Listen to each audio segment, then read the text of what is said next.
저점이 더 있을 수 있다. 그렇게 이제 저는 보이거든요. 네. 지금 애써서 팔 필요는 없지만 굉장히 조심해야 되는 구간이다.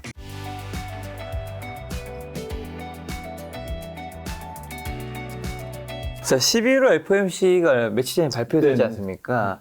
금리 인상 이제 75bp 했는데 네. 그거 좀 어떻게 보고 계세요? 그게 이제 우리가 다 알고 있었잖아요. 거의 90% 이상이 이번에는 75bp하고 그렇죠. 12월엔 50bp 할 거다. 네.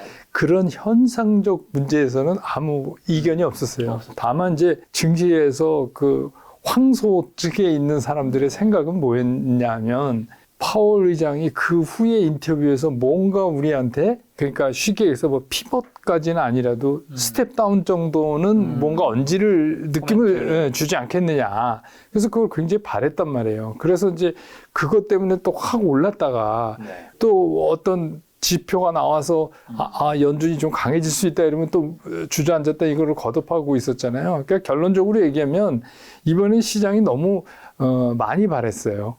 왜냐하면 지금 11월에 파월 의장이 여기서 무슨 스텝다운이나 피벗 얘기를 할 수 있는 상황이 아니잖아요. 지금 이제 그런데 우리가 그동안에 늘 봐왔지만 저도 개인적으로 그런 생각을 많이 하는데 파월 의장은 약간 그 정치인에 가까운 성향을 많이 갖고 계신 분이다. 이런 생각이 들어요. 그런데 이제 중간선거도 있고 그런데 뭐 구태여 여기서 자기가 꼭 그 얘기를 해야 될 이유가 전혀 없는 거죠. 지금은 이제 원론적인 얘기하고 그다음에 이제 뭐 여러 가지 지표들이 또 나올 거 아닙니까? 제일 이제 신경 많이 쓰는 고용에 관련된 거라든지 아니면 또 뭐 CPI라든지 이런 거를 연준이 제일 신경 쓰는 지표에 어떤 뭐 이상 상황이 발생하면 12월에 가서도 충분히 얘기할 수 있는 거 아니에요. 그렇죠. 근데 뭐 굳이 뭐 배나 밑에서 가끈을 고쳐내는 것처럼 그래야 할 이유가 있는 그 시기가 아니었다. 그래서 뭐 이거는 아직 해결 안 된 거죠. 연준이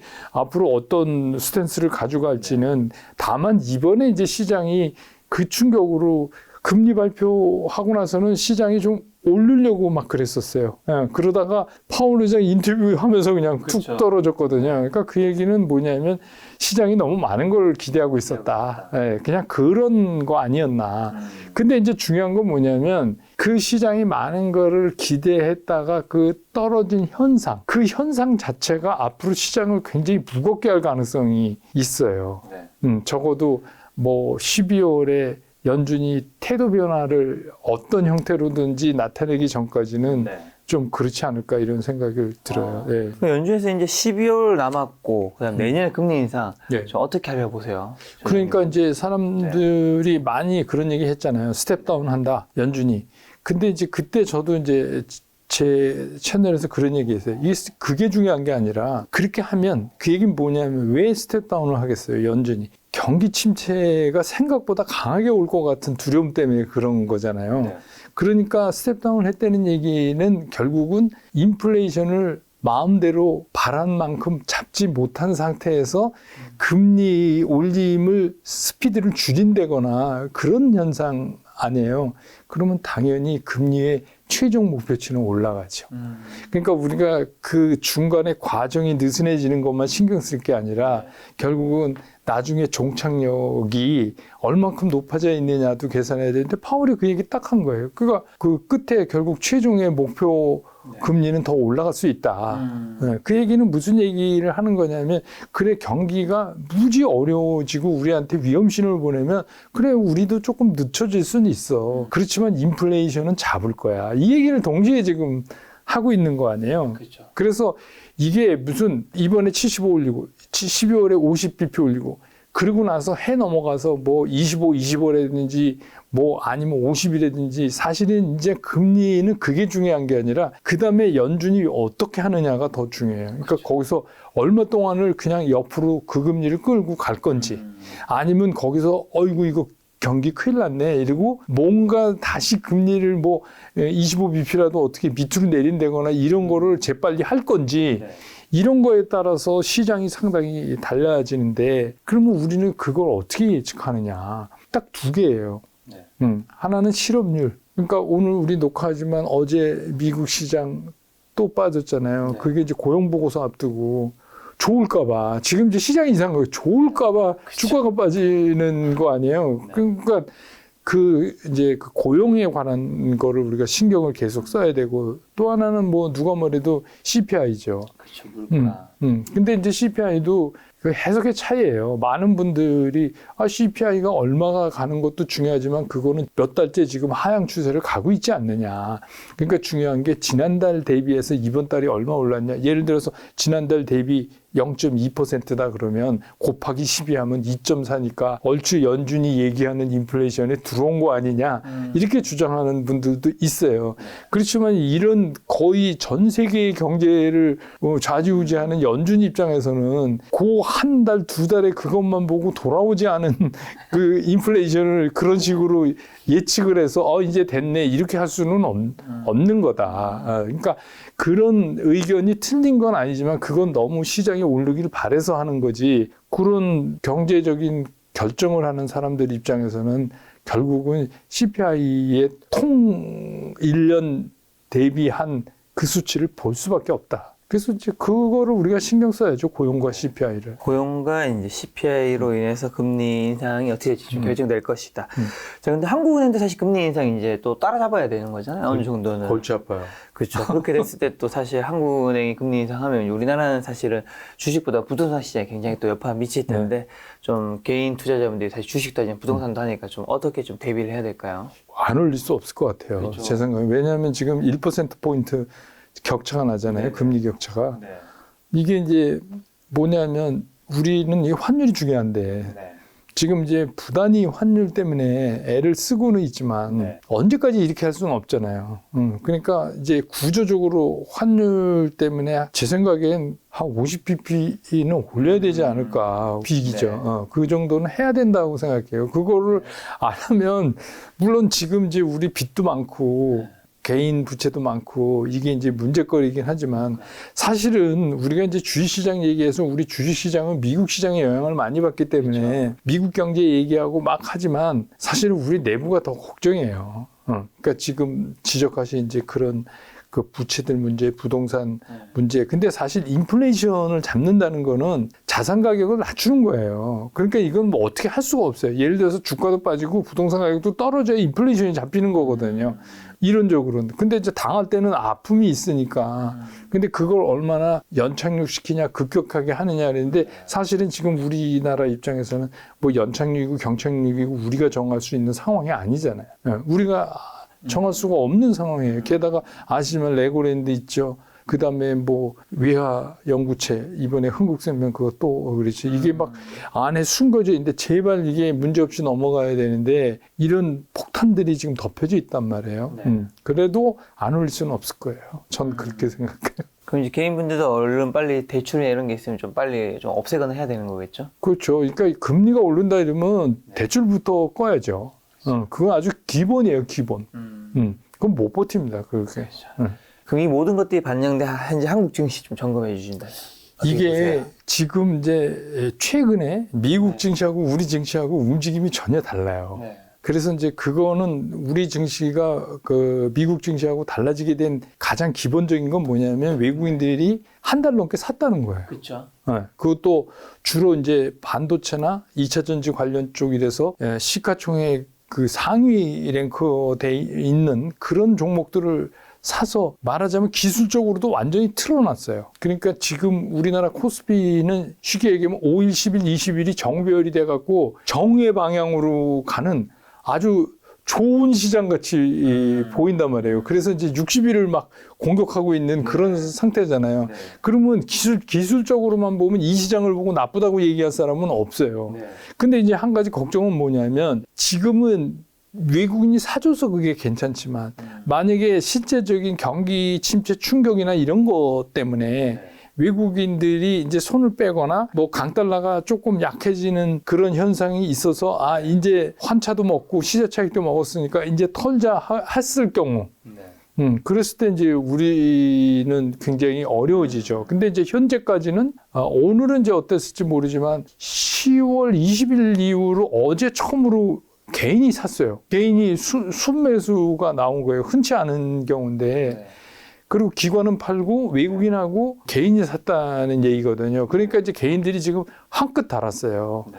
그 얘기는 무슨 얘기냐면 저점이 더 있을 수 있다. 그렇게 이제 저는 보이거든요. 네.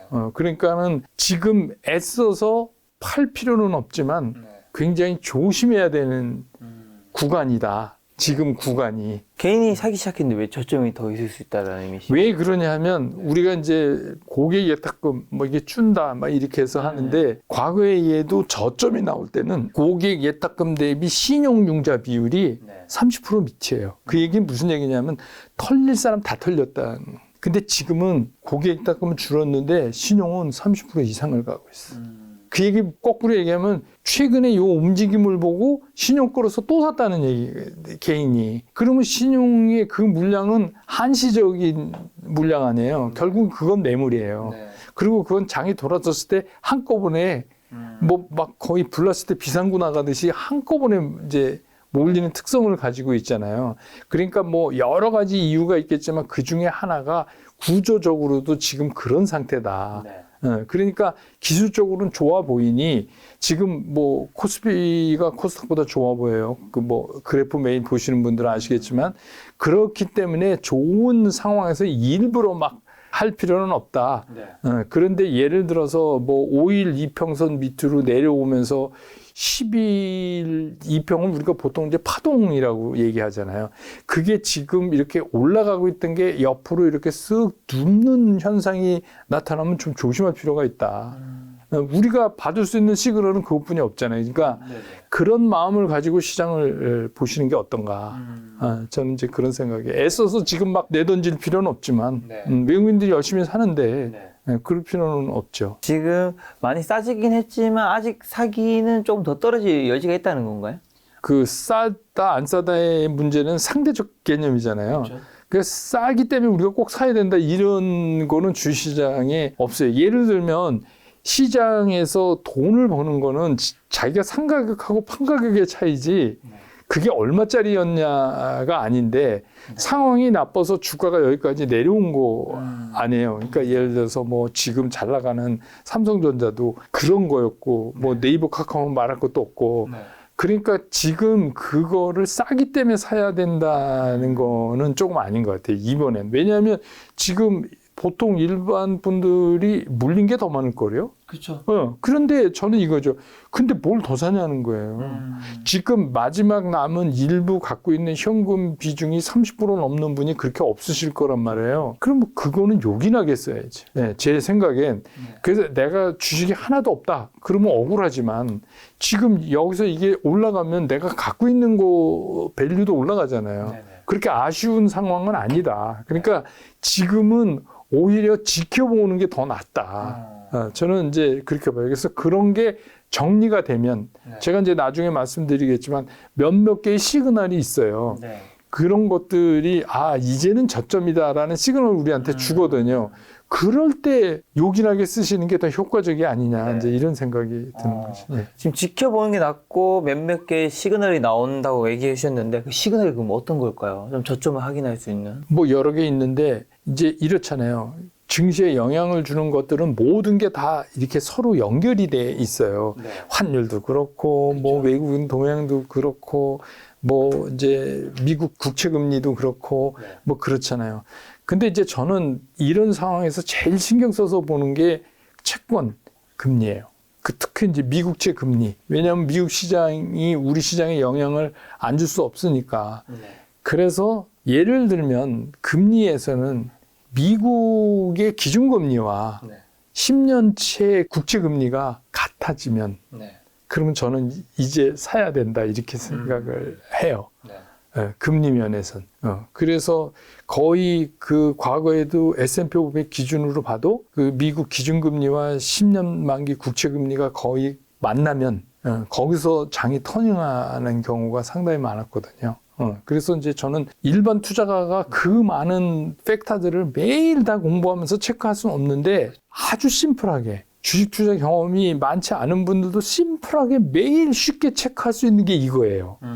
근데 이게 굉장히 여러 개를 함축적으로 의미를 갖고 있기 때문에 만약에 거기에 단다면 오늘 새벽에 보니까 어제부로 3개월짜리하고 10년하고 그 역전됐던 게 다시 제자리로 돌아왔어요. 네. 그러니까 이제 뭐 2년 채권이 10년 채권보다 금리가 높아지면 이게 이제 앞으로 그 경제 상황이 나쁘다. 근데 특히 3개월물 같은 거는 더 나쁘다. 지금 여태 이제 그랬잖아요. 그러니까 당연한 게 이제 3개월짜리 어음이라는 게 지금 3개월에 우리가 돈을 갖다가 그거를 금융기관 같은 데서 이렇게 론을 해주고 이자를 받아야 되는데 거꾸로 되니까 그 일을 할 수가 없는 거잖아요. 그러니까 당연히 경기 침체가 오는 거죠.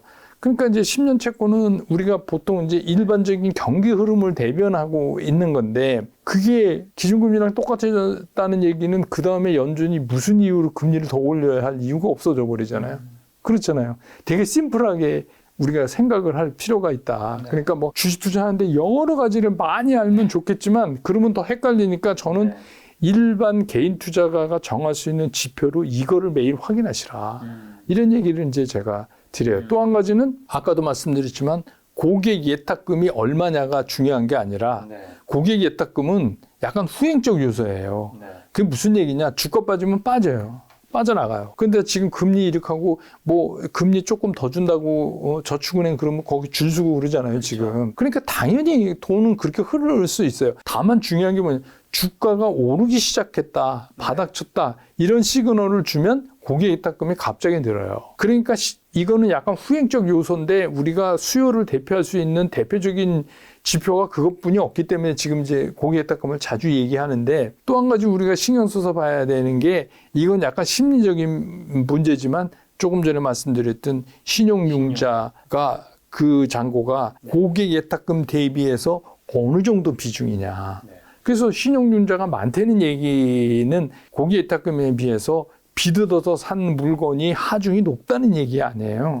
비뜯어서 산 주식은 그 물량은 굉장히 불안한 물량이잖아요.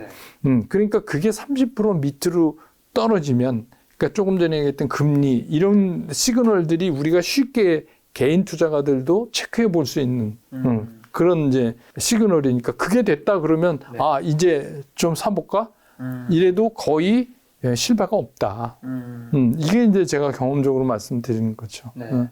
자, 증시 좀 바닥을 할 수 있는 시그널 지금 몇 가지 말씀해 주셨는데 그러면 단기적으로 좀 11월이랑 12월 주식 시장 전망만 좀 보시면 좀 어떻게 보세요? 이제 남은 이제 연말까지 딱 2달 남았잖아요. 저는 굉장히 위에 부딪혔다, 밑에 부딪혔다 이럴 것 같아요. 그러니까 지금 이제 우리가 통상적으로 뭐 기술적 분석을 많이 하시거나 또 계절적 요인을 많이 얘기하시는 분들은 대개 이제 할로윈이 끝나면 산다 그러잖아요. 그러니까 11월에 사서 늦은 봄이나 초여름에 팔면 그렇게 손해보는 건 없었다. 뭐 그래요. 뭐 물론 아닌 해도 있지만 대체적으로 그랬다는 거예요. 근데 이제 이번 시장을 얘기할 때는 그런 시각으로 그 카렌더 베이스에 나오는 걸 갖고 시장을 예측하면 굉장히 위험해요. 그러니까 이번에 우리가 시장이 이쯤이면 됐네라고 생각하는 건 상황적인 게 그렇게 맞아줘야 되는 거잖아요. 그러니까 우리가 며칠 전에도 연준 발표 때 그랬지만 연준이 어떻게 할지 아무도 모르는 상황이잖아요. 그렇죠. 그러니까 그런 것들이 상황적인 게 우리한테 종료가 돼야 되는데 11월, 12월은 계속 그 상황이 흔들릴 것 같아요. 그러니까 이제 중간선거 11월 8일에 8일 있죠. 그거 나오면 그것도 시장에 영향을 줄 거예요. 우리가 그 다음에 2, 3일 지나서 CPI 또 나오죠. 근데 보나마나 어저께 FOMC가 끝났으니까 그 이벤트 끝났어요. 그럼 시장은 다음 이벤트로 가는 거예요. 그게 뭐냐면 중간선거. 그래서 오늘 분명히 시장에 변화가 일어날 거예요. 그런 거를 향한. 그럼 우리가 제일 먼저 생각하는 게 지금 뭐 소식을 들어보면 공화당이 양원을 다 장악할 수 있다. 이렇게 얘기하잖아요. 공화당이 양원을 장악할 수 있으면 어떤 현상이 일어나겠어요.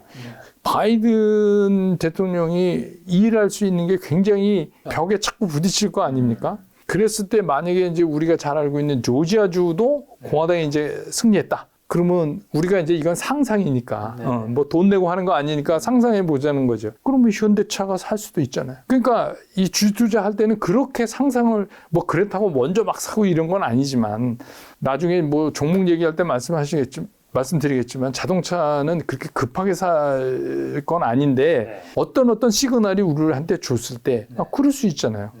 그러면 뭐 여기 공장 짓고 있는 현대차는 몇 년 동안 유예한다라든지 뭐 그렇게 되면 이게 또 판도가 달라지고 그동안 강력하게 나왔던 재생에너지가 좀 흔들릴 가능성이 있고 그렇죠. 뭐 그런 것들을 우리가 이제 상상해 볼 수 있잖아요. 네.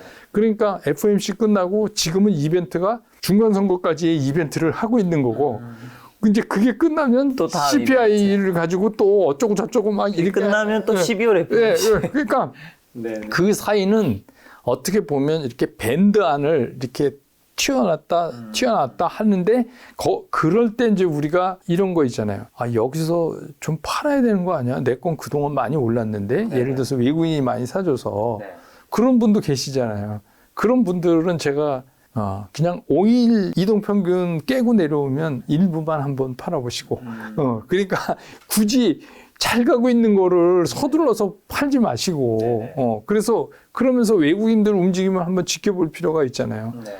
아직은 외국인들의 움직임의 변화는 없잖아요. 계속해서 사는 게 한 달 이상 지금 지속되고 있으니까 그래서 이제 우리 시장이 미국 시장과 조금 다른 건데 어쨌든 간 그렇게 되면 제 생각에 11월, 12월은 굉장히 위아래 부딪히는 이제 그런 현상이 일어나고 지금 기술적으로 워낙 좋기 때문에 60일을 뚫고 나갈 수도 있죠. 위쪽으로는. 그렇지만 그것 역시도 큰 호흡으로 보면 제한적일 수밖에 없다.